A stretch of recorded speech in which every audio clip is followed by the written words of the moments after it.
हार्दिक शुभकामनाएं। जितिया व्रत को खास संतान के लिए किया जाता है। मान्यता है कि इस व्रत का पालन करने से संतान दीर्घायु होती है, साथ ही संतान तेजस्वी और मेधावी बनती है। इस व्रत को संतान के लिए किया जाता है, इसलिए यह जितिया व्रत सभी माताओं और बहनों के लिए अति आवश्यक है। मेरी माताओं एवं बहनों, शास्त्रों के मुताबिक जो महिला जितिया का व्रत रखती है उसकी संतान की रक्षा स्वयं भगवान श्री कृष्ण करते हैं। इसीलिए इस व्रत का कुछ खास ही महत्व माना गया है। जितिया व्रत को जीवित पुत्रिका व्रत के नाम से भी जाना जाता है।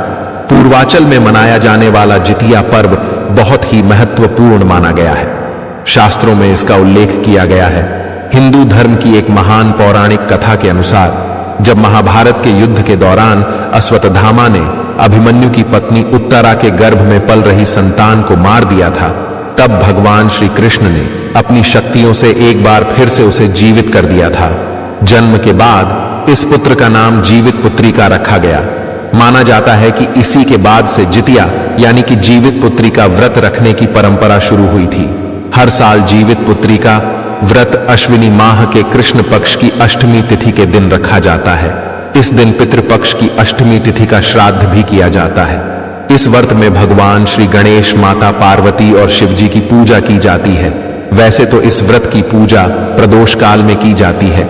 अगर मेरी प्यारी माताएं व बहनें किसी कारणवश यह व्रत पहले करना चाहती हैं तो ध्यान रखें कि राहु काल का समय ना हो, तभी आप पूजा करें और पूरे सच्ची श्रद्धा भाव से कथा अवश्य सुने, क्योंकि व्रत कथा सुने बिना कोई भी व्रत पूर्ण नहीं माना जाता है और ना ही हमें उसका पुण्य फल मिलता है। आइए जानते हैं साल 2025 में जितिया का व्रत कब रखा जाएगा, सप्तमी, अष्टमी और नवमी तिथि कब रहेगी, प्रदोष काल का यानी पूजा का मुख्य समय क्या रहेगा और व्रत का पारण किस समय किया जाएगा।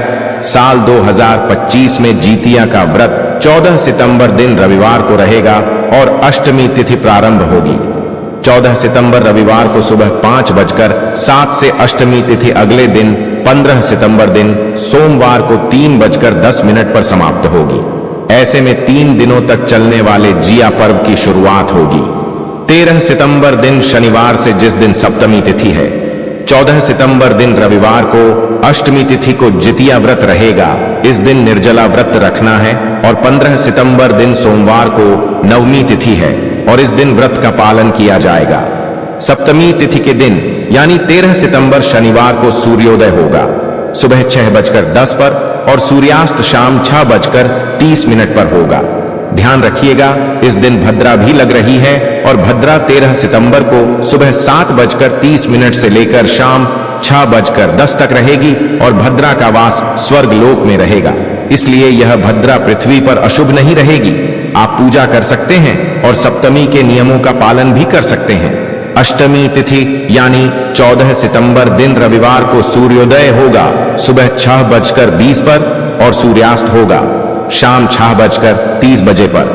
पूजा का शुभ मुहूर्त यानी प्रदोष काल का समय रहेगा शाम 5:30 से लेकर 7:12 तक। इसी समय मुख्य पूजा की जाएगी और इस दिन राहु काल शाम 4:15 से लेकर 6 बजे तक रहेगा। नवमी तिथि यानी 15 सितंबर सोमवार को सूर्योदय होगा सुबह 6:15 पर और जितिया व्रत खोलने का यानी व्रत पारण करने का शुभ मुहूर्त सुबह 6:07 से लेकर 7:30 तक रहेगा, क्योंकि सुबह 6:07 पर बहुत सी जगह पर सूर्योदय हो चुका होगा।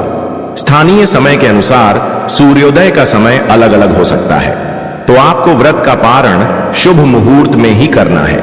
जितिया व्रत रखने वाली सभी महिलाओं को व्रत के पहले दिन यानी नहाए खाए को सूर्यास्त के बाद कुछ भी नहीं खाना चाहिए, क्योंकि ऐसा करने से व्रत खंडित हो जाता है और इसका फल संतान को अगर मिलता है तो व्रत खंडित होने पर बुरे प्रभाव भी संतान को झेलने पड़ सकते हैं।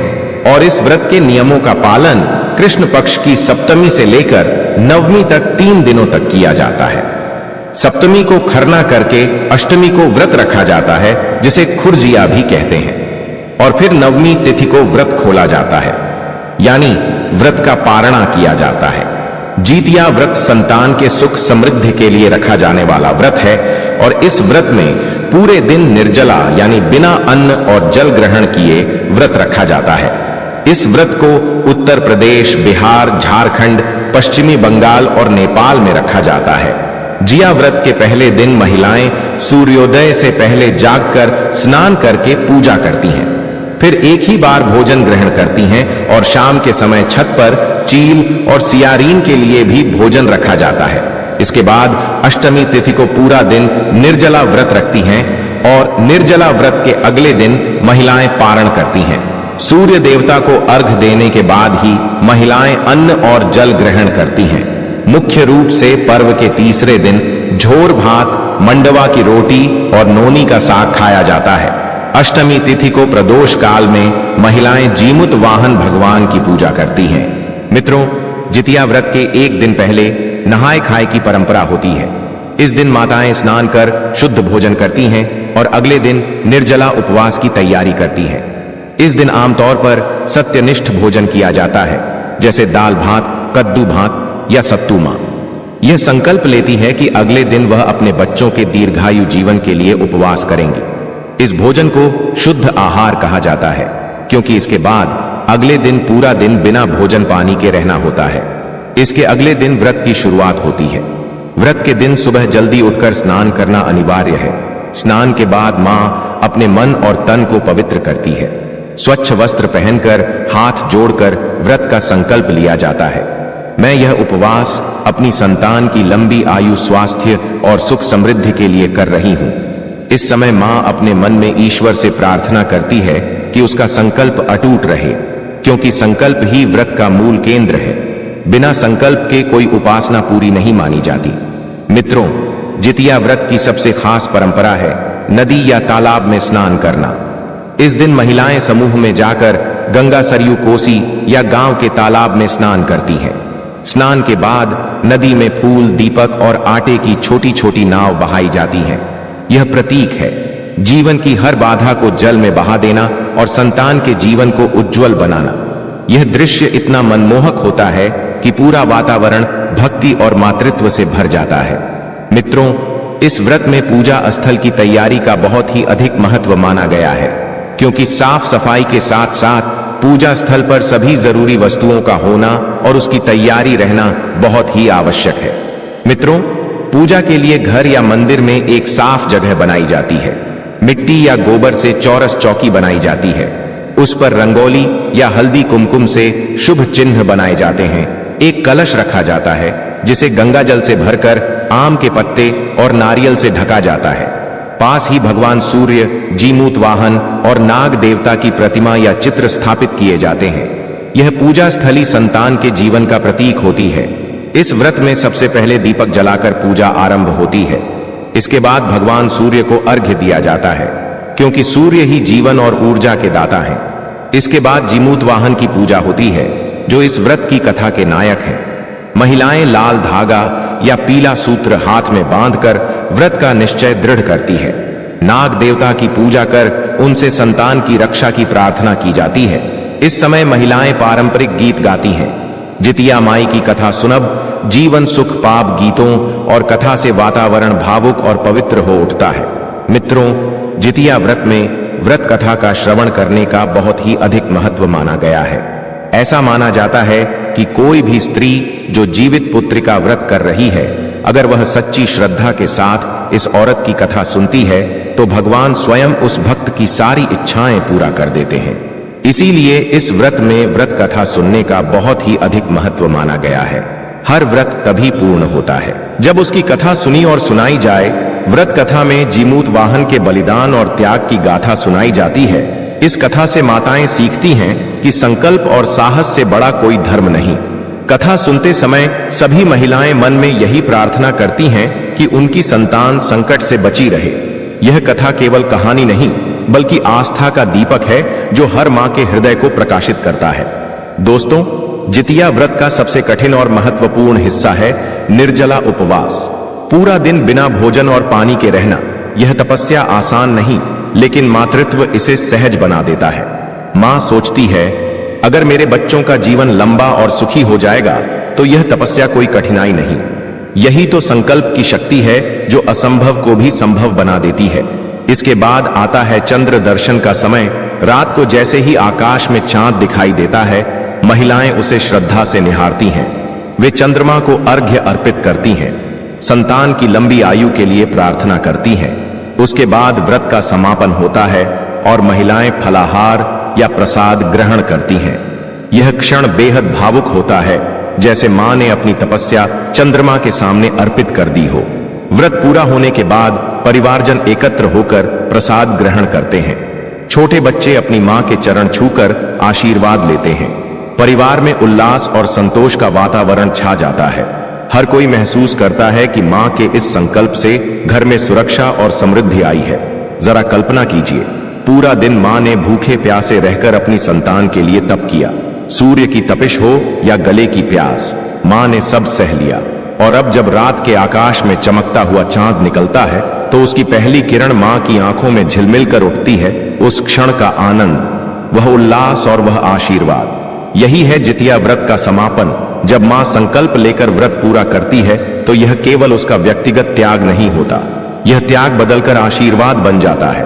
वह आशीर्वाद संतान को मिलता है, उसकी लंबी उम्र, उत्तम स्वास्थ्य और जीवन भर सुख समृद्धि के रूप में। यही कारण है कि कहा जाता है, मां का आशीर्वाद सबसे बड़ा वरदान है।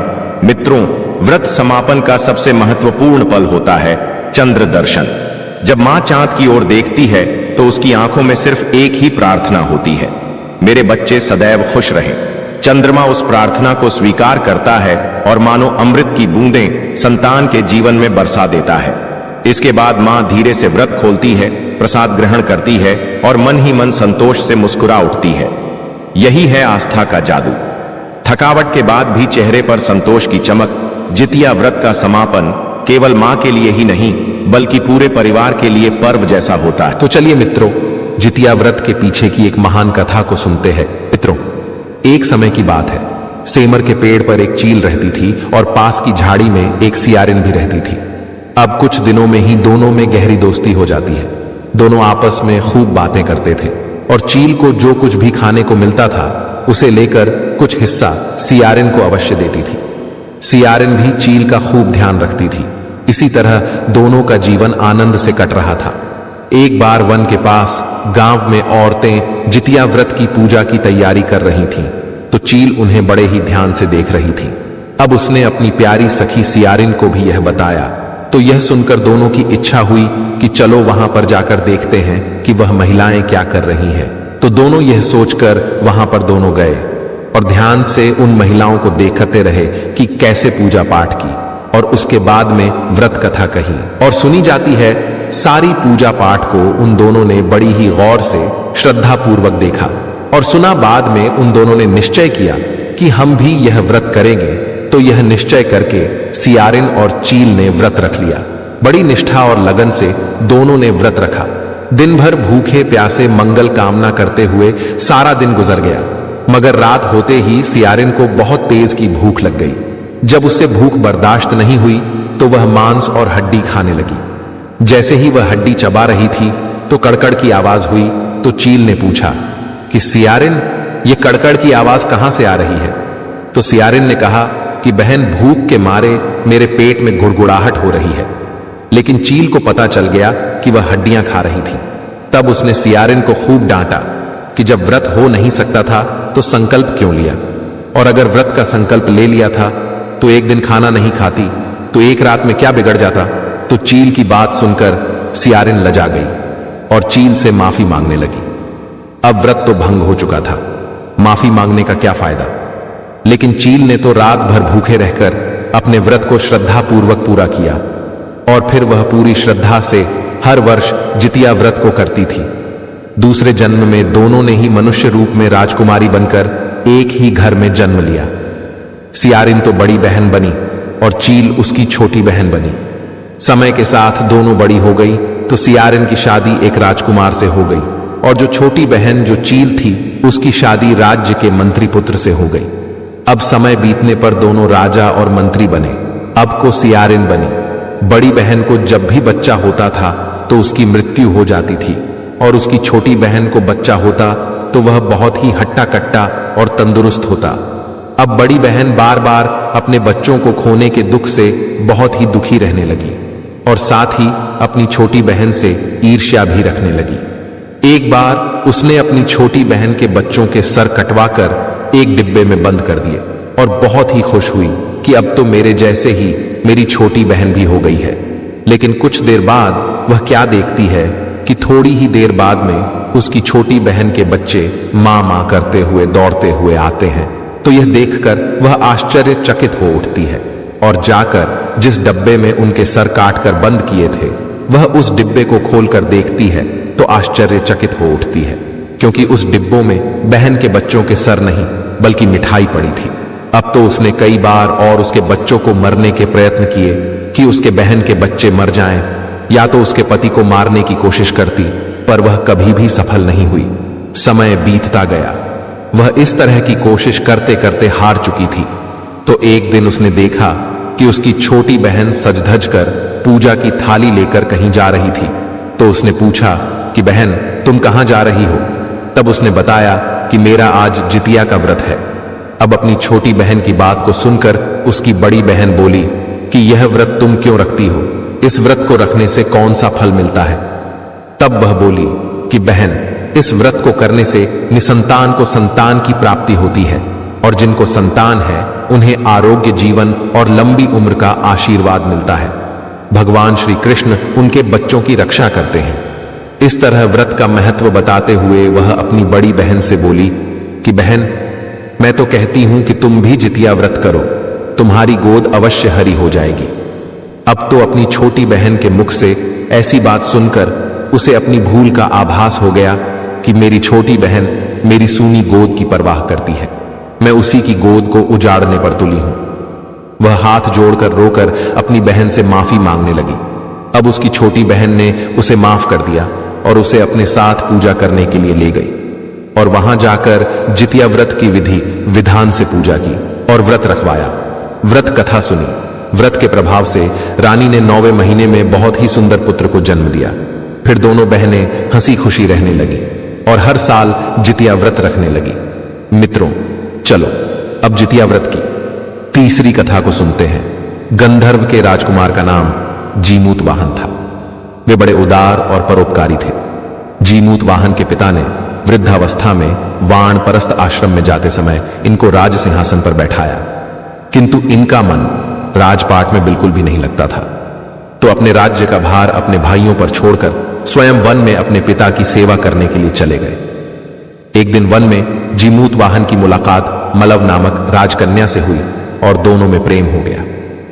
एक दिन जब वन में दोनों घूम रहे थे तो जीमूत वाहन काफी आगे निकल गए। तब उन्हें एक वृद्ध महिला विलाप करते हुए दिखाई दी। अब तो इस तरह उसे रोते बिलखते देखकर जीमूत वाहन उसके पास गए और रोने का कारण पूछा। तो वृद्ध महिला ने रोते हुए बताया कि मैं नाग वंश की स्त्री हूं, मेरे इकलौता पुत्र है और पक्षीराज गरुड़ के प्रकोप से मुक्ति दिलाने के लिए नागों ने यह निर्णय लिया था कि रोजाना वह गरुड़ के पास एक नाग भेजते रहेंगे। तो आज मेरे पुत्र शंखचूड़ की बलि का दिन है। आज मेरे पुत्र का जीवन संकट में है और थोड़ी ही देर बाद मैं पुत्र विहीन हो जाऊंगी। एक स्त्री के लिए इससे बड़ा दुख क्या होगा कि उसके जीते जी उसका पुत्र ना रहे। तो इस तरह बताते हुए वह बूढ़ी औरत बुरी तरह से विलाप करने लगी। जीमूत वाहन को यह सुनकर बहुत ही दुख हुआ। तभी उन्होंने उस वृद्ध महिला को आश्वासन देते हुए कहा कि डरो मत, मैं तुम्हारे पुत्र के प्राणों की रक्षा अवश्य करूंगा। आज मैं उसके स्थान पर खुद को लाल कपड़े में ढककर वंदे शिला पर लेट जाऊंगा ताकि गरुड़ मुझे खा जाए और तुम्हारा पुत्र बच जाए। इतना कहकर जीमूत वाहन ने शंखचूड़ के हाथ से लाल कपड़ा ले लिया और उसे स्वयं पर लपेटकर गरुड़ को बलि देने के लिए चुनी गई जो जगह थी वंद्य शिला, उस पर लेट गए। नियत समय पर गरुड़ जी बड़े ही वेग से वहां पर आए और लाल कपड़े में ढके हुए जीमूत वाहन को पंजे में दबोचकर प्रहार की ओर चले गए और पहाड़ के शिखर पर जाकर बैठ गए। गरुड़ ने अपनी कठोर चोंच से उस पर पहाड़ किया। जीमूत वाहन के शरीर से बड़ा सा मांस का हिस्सा नोच लिया। इसकी पीड़ा से जीमूत वाहन की आंखों से आंसू बह निकले और वह दर्द से कराहने लगे। अपने पंजे में जकड़े प्राणी की आंखों में आंसू और मुंह से कराह सुनकर गरुड़ बड़े ही आश्चर्य में पड़ गए, क्योंकि ऐसा पहले कभी नहीं हुआ था। तो उन्होंने जीमूत वाहन से उनका परिचय पूछा। तो जीमूत वाहन ने अपना सारा किस्सा कह सुनाया और साथ ही यह भी बताया कि एक स्त्री के पुत्र की रक्षा के लिए मैं अपने प्राणों की बलि देने के लिए आया हूं। आप मुझे खाकर अपनी भूख शांत करें। यह सुनकर गरुड़ उनकी बहादुरी और दूसरे की प्राण रक्षा के लिए स्वयं का बलिदान देने की हिम्मत से बहुत ही प्रभावित हुए। उन्हें स्वयं पर पछतावा होने लगा और वह सोचने लगे कि एक मनुष्य है जो दूसरे के पुत्र की रक्षा के लिए स्वयं बलि दे रहा है, और एक मैं हूं जो देवों के संरक्षण में हूं, किंतु दूसरों की संतान की बलि ले रहा हूं। उन्होंने जीमूत वाहन को तुरंत मुक्त कर दिया और कहने लगे कि हे उत्तम मनुष्यों में तुम्हारी भावना और त्याग से मैं बहुत ही प्रसन्न हूं। मैंने तुम्हारे शरीर पर जो घाव किए हैं मैं उन्हें तुरंत ठीक कर देता हूं। तुम अपनी प्रसन्नता के लिए मुझसे कोई वरदान मांग सकते हो। तो गरुड़ की यह बात सुनकर राजा जीमूत वाहन ने कहा कि हे पक्षीराज, आप तो सर्वसमर्थ हैं। यदि आप प्रसन्न हैं और वरदान देना चाहते हैं तो आप सर्पों को अपना आहार बनाना छोड़ दें। आपने अब तक जितने भी प्राण लिए हैं उनको जीवन दान प्रदान करें। तो गरुड़ ने सबको जीवन दान दे दिया और नागों की बलि ना लेने का वरदान भी दिया। इस प्रकार जीमूत वाहन के साहस से नाग जाति की रक्षा हुई। गरुड़ ने कहा, तुम्हारी जैसी इच्छा वैसा ही होगा। हे राजा, जो स्त्री तुम्हारे इस बलिदान की कथा सुनेगी और विधिवत पूर्वक व्रत का पालन करेगी, उसकी संतान मृत्यु के मुख से भी निकल आएगी। तभी से पुत्र की रक्षा हेतु जीमूत वाहन की पूजा की प्रथा शुरू हो गई। यह कथा माना जाता है कि कैलाश पर्वत पर भगवान शंकर ने माता पार्वती को सुनाई थी। जीवित पुत्रिका के दिन भगवान श्री गणेश, माता पार्वती जी और शिव जी की पूजा ध्यान के बाद में व्रत कथा अवश्य सुननी चाहिए। मित्रों, अब हम सुनेंगे जितिया व्रत की तीसरी कथा। यह कथा महाभारत काल से जुड़ी हुई है। जब महाभारत का युद्ध हुआ था, उसके बाद में अपने पिता की मृत्यु के बाद में अश्वत्थामा बहुत ही नाराज थे और उनके अंदर बदले की आग जल रही थी। बदला लेने के लिए अश्वत्थामा ने पांडवों के शिविर में घुसकर वहां पर 5 सोए हुए लोगों को पांडव समझकर मार दिया, लेकिन वे सभी द्रौपदी की 5 संतानें थीं। उसके इस अपराध के कारण अर्जुन ने उसे बंदी बना लिया और उसकी दिव्य मणि भी छीन ली, जिसके फल स्वरूप अश्वत्थामा ने उत्तरा की अजन्नी संतान को गर्भ में मारने के लिए ब्रह्मास्त्र का उपयोग किया, जिसे निष्फल करना नामुमकिन था। उत्तरा की संतान का जन्म लेना भी बहुत ही जरूरी था। ब्रह्मास्त्र के प्रयोग से उत्तरा का पुत्र उसकी कोख में ही मर गया। इसीलिए भगवान श्री कृष्ण ने अपने सभी पुण्यों का फल उत्तरा की अजन्मी संतान को देकर उसको गर्भ में ही पुनः जीवित कर दिया। गर्भ में मरकर जीवित होने के कारण उसका नाम जीवित पुत्री का पड़ा और आगे जाकर यही राजा परीक्षित बना। तभी से इस व्रत को बड़ी ही श्रद्धा पूर्वक किया जाता है। आशा करते हैं कि आपको हमारे द्वारा सुनाई गई कथा पसंद आई होगी।